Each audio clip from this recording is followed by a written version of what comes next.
understanding doesn't cause our behavior to change.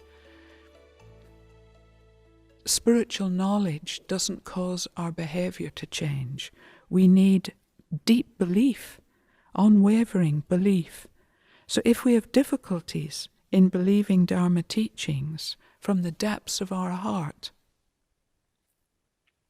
where are these difficulties coming from?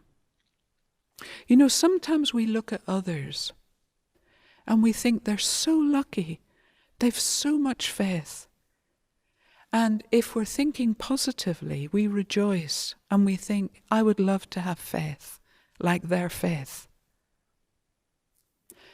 Or we can even sometimes be jealous and think it's not fair. I wish I had faith. Like somehow we've been dealt a bad deal in this life.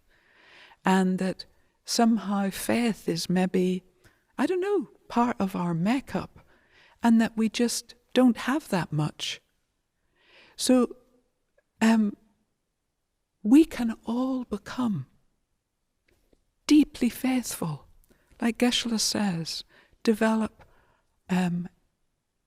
immovable faith, unchanging faith, like a mountain. We can all do this. But we have difficulties at the moment due to the legacy of negativity from the past. In this practice, the power of the opponent force is meditation and recitation of Vajrasattva. So we're going to learn what that means. But the power of the opponent force is vast, so listen carefully. The power of the opponent force, this is the power of any virtuous action we perform as an opponent to whatever non-virtuous actions we wish to purify.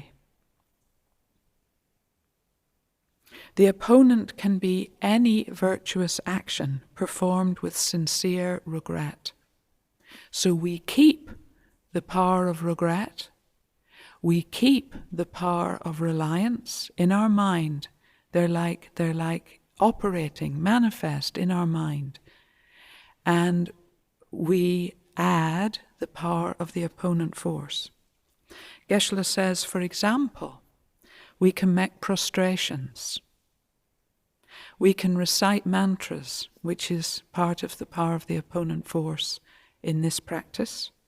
We can recite the names of Buddhas, for example, in the practice of the Mahayana Sutra of the Three Superior Heaps, another wonderful purification practice, Venerable Geshe explains in Bodhisattva Vow. We can read the scriptures. So when, for example, you're reading your Dharma book, is that the power of the opponent force for you? Of course, when we're reading scriptures and contemplating Dharma, we're purifying our mind. The wonderful thing is to become aware of that, really aware of what we're doing technically and how our mind's becoming pure through these virtuous activities.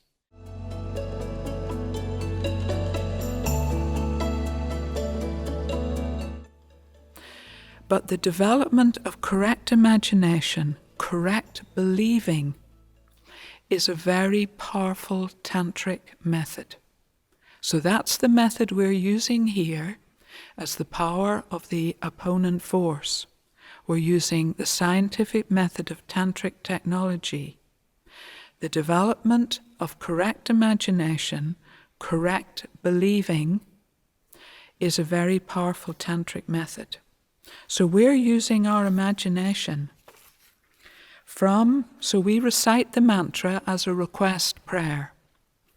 Then, from these a stream of white nectar descends, enters through the crown of my head.